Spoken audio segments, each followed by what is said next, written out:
नमस्कार। आज हम बीएड क्लास के लिए बात करेंगे मापन एवं मूल्यांकन क्या होता है। शिक्षण विधियों में जो विज्ञान विषय है,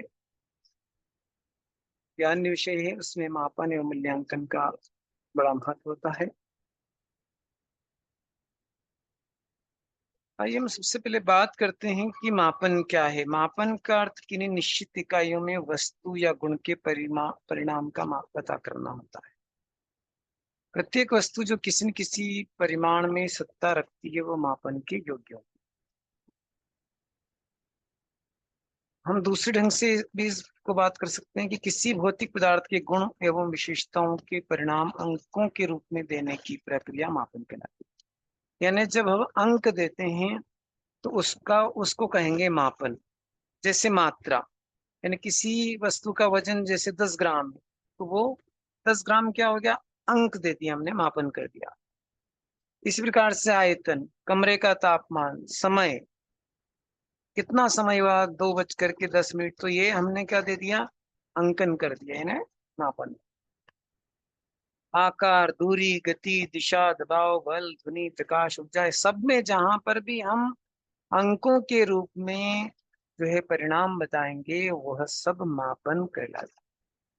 तो ये आपको जितने उदाहरण यहाँ पर दे रहे हैं, ये इन सब में जहां भी हम अंक लिखेंगे वो उसका मापन हो जाएगा। जैसे एक बस 10 किलोमीटर प्रति घंटे की दर से चल रही है तो ये यहाँ पर जो है हमने अंकन कर दिया, मापन कर दिया उसका।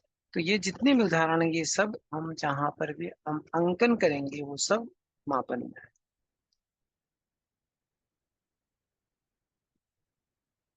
अब यहाँ पर MS स्टीवेंस ने जो परिभाषा दी है उसमें आप देखिए, मापन कुछ सहमत नियमों के अनुसार वस्तुओं को संख्या के रूप में निर्दिष्ट करने की प्रक्रिया है।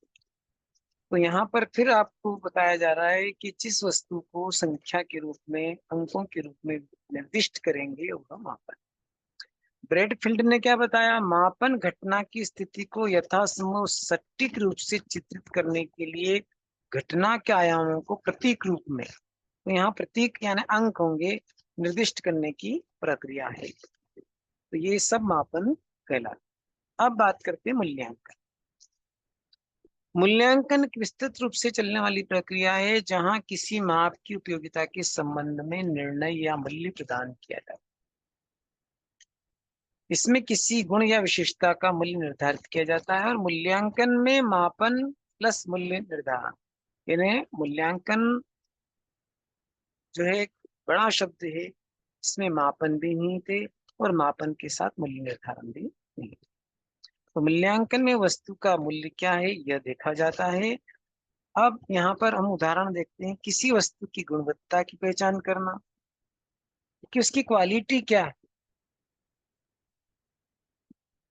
उत्तम है, अति उत्तम है, अच्छी है, ठीक है, खराब है, ये सब हमने मूल्यांकन।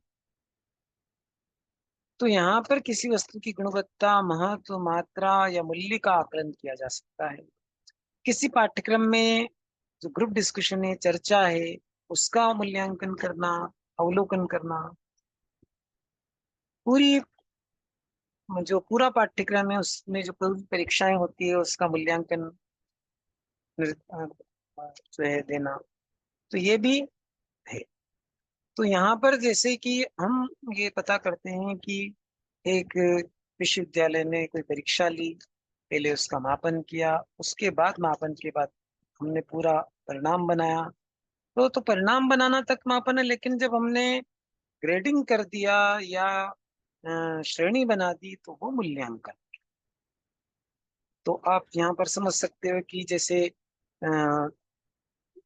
गोल्ड मेडल मिला या सिल्वर मेडल मिला या प्रथम श्रेणी, द्वितीय श्रेणी, तृतीय श्रेणी, ये सब मूल्यांकन। फिर छात्र प्रगति और छात्र उपलब्धि स्तर का मूल्यांकन। तो ये छात्र की उपलब्धि स्तर क्या है, इसका भी हम मूल्यांकन करते हैं।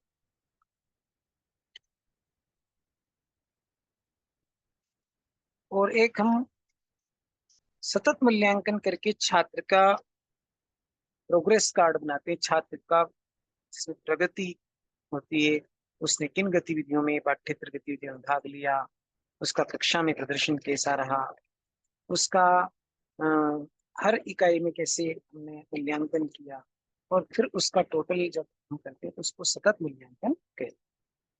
अब आइए हम देखते हैं मापन मूल्यांकन में क्या अंतर। मापन का क्षेत्र सीमित होता है जबकि मूल्यांकन का क्षेत्र व्यापक।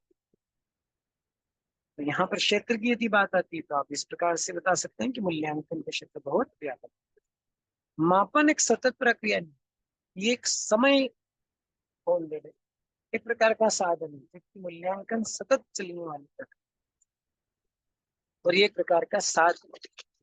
मापन किसी भी समय किया जा सकता है जबकि मूल्यांकन एक निरंतर चलने वाली प्रक्रिया है। मापन पाठ्य वस्तु पर केंद्रित होता है जबकि मूल्यांकन उद्देश्य आधारित होता है। जिस उद्देश्य के लिए हम मूल्यांकन करते हैं वहां पर उद्देश्य महत्वपूर्ण होता है। मापन का स्वरूप संख्यात्मक होता है, यानी यहाँ पर अंकों में हम बात करते हैं, जबकि मूल्यांकन में संख्यात्मक वर्णात्मक दोनों ही शामिल है। मापन के द्वारा तुलनात्मक अध्ययन संभव नहीं है जबकि मूल्यांकन के द्वारा हम तुलनात्मक अध्ययन कर सकते हैं। तो तुलनात्मक अध्ययन करना यानी कि किस प्रकार से, जैसे हमने 10 वस्तुओं का मूल्यांकन किया तो उसमें उसको ग्रेड के अनुसार अलग अलग करना, ये मूल्यांकन हो गया उसका। तो तुलनात्मक हो जाएगी कि कितनी अच्छी है, कितनी खराब है, कितनी ठीक है। मापन के द्वारा निदानात्मक एवं उपचारात्मक शिक्षण संभव नहीं, जबकि मूल्यांकन के द्वारा हम ये पता कर सकते हैं कि किन छात्रों को निदानात्मक कक्षाओं की आवश्यकता है, किन छात्रों को उपचारात्मक कक्षाओं की आवश्यकता, उस हिसाब से हम शिक्षण कर सकते हैं। मापन में अधिक समय की आवश्यकता नहीं होती है जबकि मूल्यांकन में अधिक समय की आवश्यकता होती है, क्योंकि निरंतर चलती है तो इसमें समय अधिक लगता है। अगला है, मापन के द्वारा शिक्षण अधिगम क्रिया में सुधार संभव नहीं है जबकि मूल्यांकन के द्वारा शिक्षण अधिगम क्रिया में सुधार संभव है।